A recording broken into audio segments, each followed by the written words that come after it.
ভালোবাসার মানুষগুলো ভালোবাসতে ভোলে না। দাদামণিরা বেরিয়ে গেল, তার আগে এই দেখো, যাতে আমার মন ভালো থাকে তার জন্য আমি যেটা সব থেকে বেশি ভালোবাসি, বই। আর তাছাড়া আরেকটা সামনে কারণ আছে, যাই হোক, তো তার জন্য আমার জন্য বই। কিচ্ছু নেই আমার জন্য। আহারে, এই শোকে একটা কবিতা লেখো। না, কবিতা লিখবো না। তুমি আমার জন্য তাহলে একটু চিকেন বা মাটন বানাও, কাজ মাটন বানাচ্ছে, কি মজা! দন্ত বিকশিত হ্যাপিডেন্ট হাসি।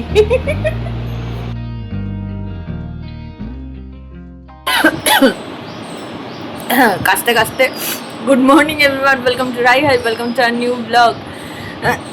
আদরকে স্কুলে দিতে গিয়ে আজকে একটু লেটই হয়ে গেল।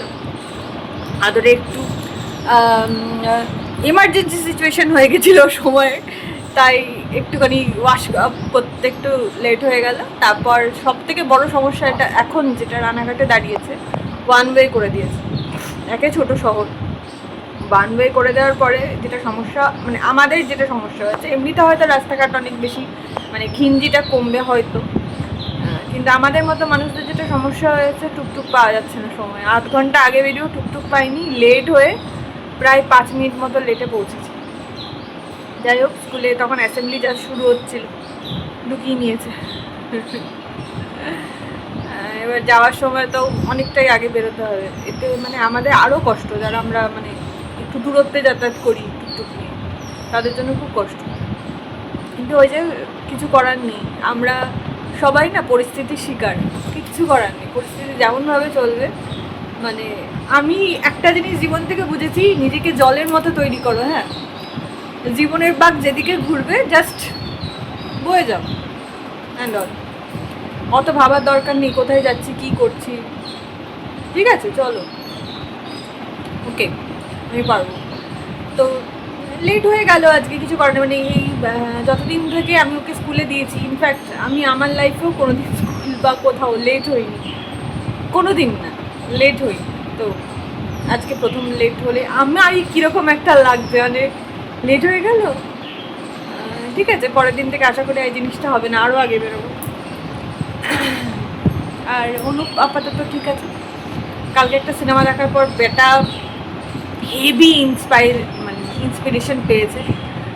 কি দেখে সেটা নাইবা বললাম। আজকে আবার একটা সিনেমা দেখছে, এবং ওর সব থেকে যেটা ভালো এবং খারাপ জিনিস, আমি যখন কোনো কিছুই দেখি আমি সবসময় ওর সাথে দেখার চেষ্টা করি, কিন্তু ও যখন দেখে আমাকে ছাড়া দেখার চেষ্টা করি, জানি না কেন।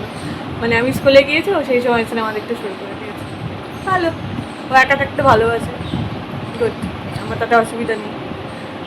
আমি আবার একটু সবার সাথে থাকতে ভালোবাসি। পার্থক্য তো থাকবেই বলো মানুষের সাথে মানুষের, সেটা নিয়েও কোনো মানে আক্ষেপ নেই আমার। যাই হোক, তো রান্নাবান্না মোটামুটি কমপ্লিট, সব ওই দিকটা দেখতে হবে না। তবে শুনলাম মায়ের কাছে দাদামণি বৌমণি আসছে, ওরা এক্ষুনি হয়তো ঢুকে যাবে। হ্যাঁ, রানাঘাটে হয়তো ট্রেন ঢুকেও গেছে, কিছুক্ষণের মধ্যেই চলে আসবে। আমি এই দিকটা গুছিয়েই রেখেছি, আসুক। আর চলো শুরু করে আজকের দিনটা, দেখতে থাকো রাই ভাই।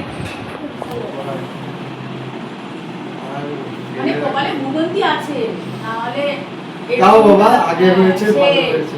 না, তোমার ব্লিডিংটা তোমার সাপে বড় হয়েছে, একদম তাই, ভয় পাচ্ছি না। ওটাই সাপে বড় হয়ে গেছে। তোমরা তো ভাবছো ইউটিআই হয়েছে, না দাদামণিরা এখনও বাড়িতেই আছে, আমি বেরিয়ে পড়ছি, যাই নিয়ে আসি আগে, তখন একবার দেরি হয়েছে, আর যেন দেরি না হয়। চলো। ভালোবাসার মানুষগুলো ভালোবাসতে ভোলে না। দাদামণিরা বেরিয়ে গেল, তার আগে এই দেখো, যাতে আমার মন ভালো থাকে তার জন্য আমি যেটা সব থেকে বেশি ভালোবাসি, বই।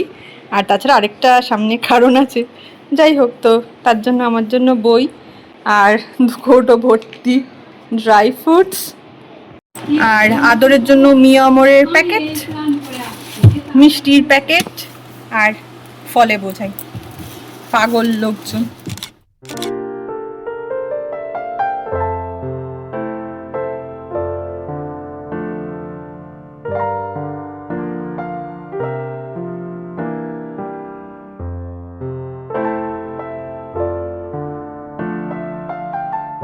সুজির উপমা, এই যে আরেকজন, ওকে সব থেকে বড় থালাটা দিতে হবে, এটা হচ্ছে ব্যাপার। নইলে উনি খাবে না। এই যে আরেকজন চলে এসছে। বড় থালা ছাড়া ওনার ভালো লাগবে না, ওনাকে বিশাল বড় থালায় দিতে হবে। পরিমাণে যাই হোক, থালাটা বড় হওয়া চাই ওর সবসময়। আদর এখন করছে পড়াশোনা, তারপর জল খাবে। আচ্ছা তারপর জল খাবে। আর এইদিকে আদরের পাপা দেখছে ফোন। এখন তো মজাই মজা, ফোন দেখলেও কেউ বকবে না, উল্টে ফোনটা হাতে ধরিয়ে দেবে যে রেস্ট না, ফোনটা দেখো, তাই না? কি মজা! দন্ত বিকশিত হ্যাপিডেন্ট হাসি।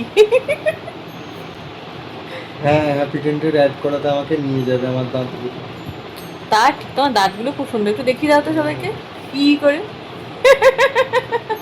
তারপরে বলবে আমার ভুরুটা সুন্দর, কোন পার্লারে যায়। ইস, এটা পার্সোনাল হয়ে গেল। সত্যি অনুপকে যে সবাই এত ভালোবাসে, এতে আমি এত আপ্লুত কি বলবো। এই দেখো, বাড়ির পাশে আঙ্কেল আন্টি প্রথম দিন থেকে পাশে তো ছিলেনই, আজকে আবার দেখা করতে এসেছেন, সেই ফল, আদরের জন্য চকলেট সব নিয়ে। এমনিতেই আমার খুব শখ হয়েছে, খুব তাড়াতাড়ি আমি একটা ফলের দোকান খুলবো। বুঝতে পারছো নিশ্চয়ই কেন, ফ্রিজের দুটো তাক আর কিছু রাখার জায়গা পাওয়া যাচ্ছে না। মা বলছে এবার তরকারি ফরকারি আমি বাইরে ফেলে দেবো। তার সঙ্গে আরেকটা জিনিস যোগ হয়েছে, এটাতে আমি আর খোকন খুব খুশি পেয়েছি, কারণ এটা ওর অনুপের জন্য নয়, এটা হচ্ছে আমাদের জন্য। দেখো,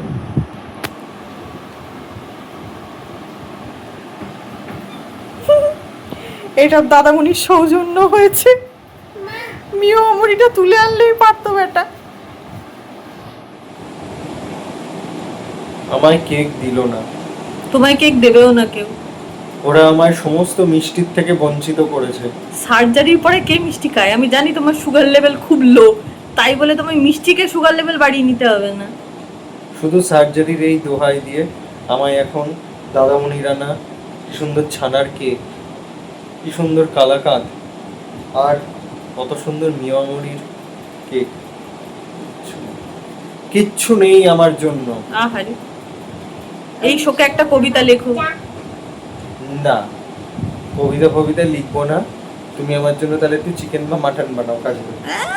মাটন বানাচ্ছে, মজার কি। তাও বানিয়ে চুপচাপ চলো, ওপরে গিয়ে ঘুমোবে চলো, আজকে অনেক হয়েছে, কাল আবার দেখা হবে সবার সাথে। Tata, good night.